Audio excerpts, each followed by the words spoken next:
Trey Young plans to decline his $48.97 million player option for the 2027 season. He will become a free agent technically on Monday, sources told Anscape's Mark Spears. Washington remains the front runner for the four-time All-Star, but multiple teams are expected to have interest in the guard who appeared in only 15 games for the Wizards. Obviously, he was with the Hawks last season. So it sounds like he's going to stay with the Wizards. The question now is, can Trey Young lead a championship team? Marcus? Lead a championship team is bold, I would say. If he goes back to Washington, I don't think they have a chance as him being the lead guy.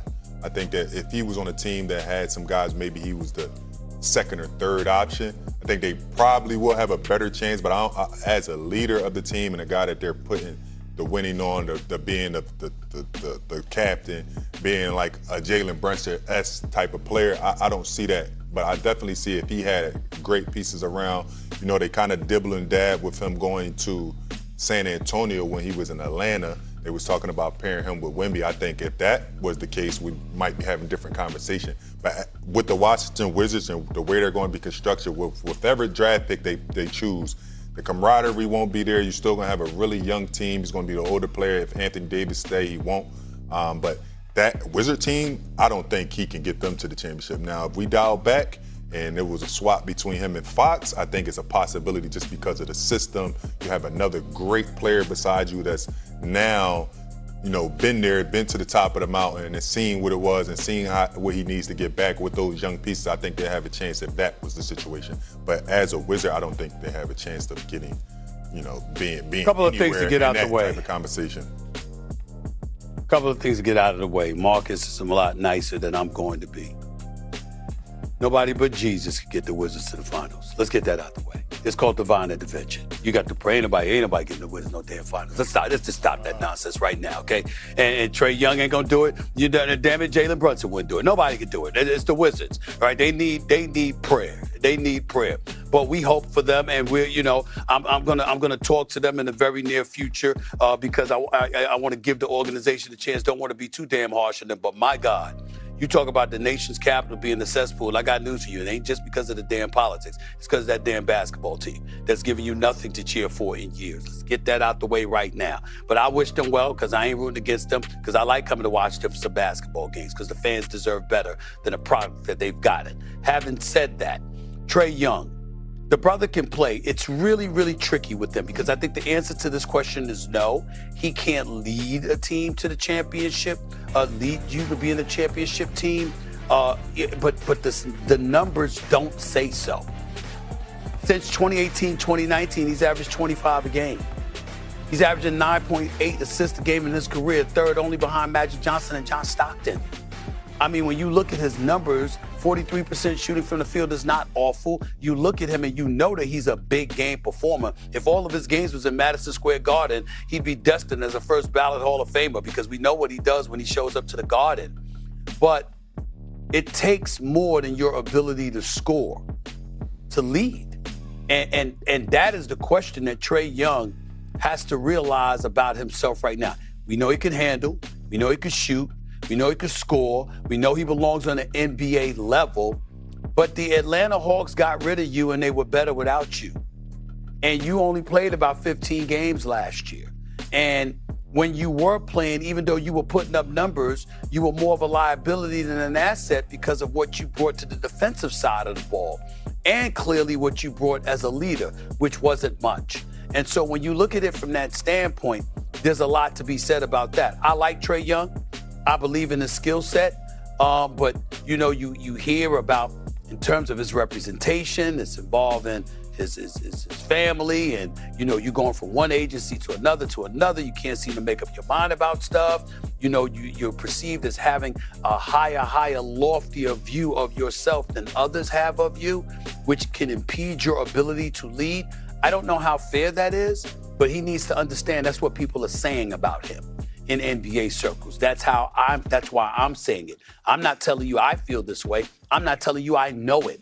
I'm telling you that I'm saying it on national television for the purposes of Trey Young and his camp to understand that's the word that's out about you in NBA circles.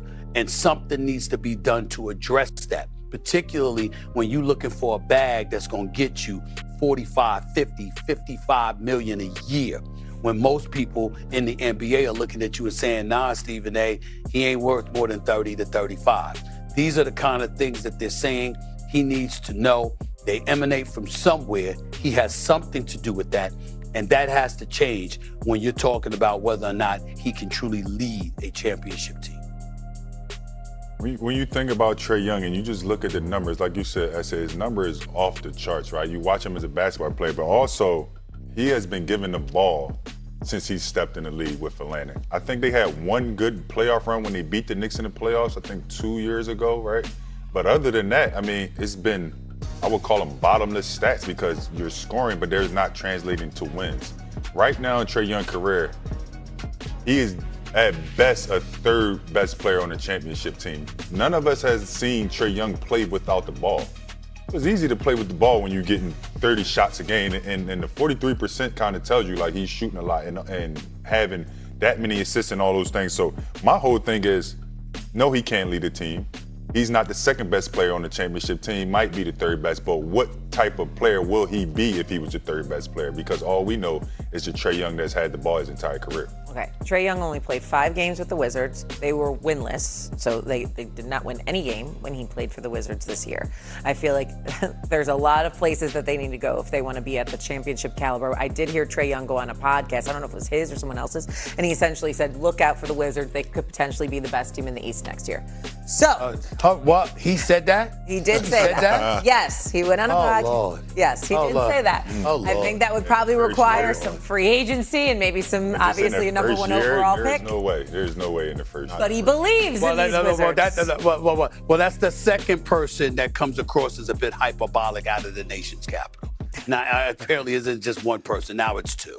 Okay. He actually said it on the pivot with our dear friend He's confident. In January, when Trey Young was traded to the Wizards, it was an understanding that the Wizards would be giving him a brand new contract this offseason. It was part of the reason that Trey Young didn't make a peep about getting shut down, basically, for all but 5 games after the trade.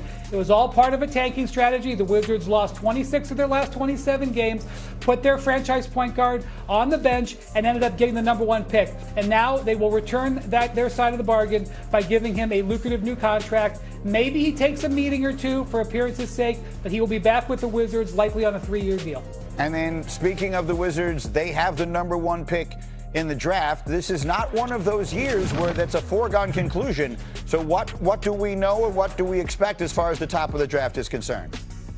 Greeny, everybody is doing their job here. I am in the information business, and I cannot tell you who I think the Wizards will take with the number 1 pick next Tuesday night. They have held their cards close. Maybe they have their mind made up, maybe they don't, but the league does not know whether it's going to be A.J. Debonsa or Darren Peterson. Now, the real intrigue comes with the number 2 pick, because the Jazz have done the same. From what I understand, talking to executives around the league, there is at least some question about whether the Jazz would consider taking Cam Boozer out of Duke with that number 2 pick, no matter who the Wizards selected number 1. And I'm always cautious when Danny Ainge is